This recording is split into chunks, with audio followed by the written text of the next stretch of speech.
Do you want to know how you can see your statistics on your Upwork account? If yes, then this video is for you. Hello and welcome to 1-2-Step. It's your host back again with yet another interesting tutorial video. In this video, I'm going to teach you how you can check or look at your statistics on your Upwork account. Go ahead and open Chrome or Edge browser on your PC and search for Upwork or go to upwork.com directly. Make sure you are logged into your account. Click on your profile, which is on the top right hand side, and click on Stats and Trends.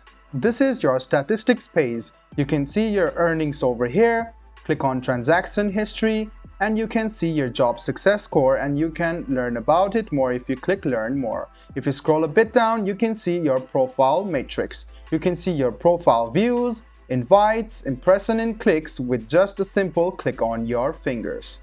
On the right hand side, you can see the proposals sent to you, and if you scroll a bit down, there are options like client relationships and connects left. So guys, this is how you check your stats on your Upwork account. I hope this video was helpful for you. If you still have any kind of confusion, please do mention us on the comment section down below. Like the video, subscribe to the channel and do hit the bell button for more. Hope to see you in the next video as well. Until then, goodbye, take care and make sure you enjoy.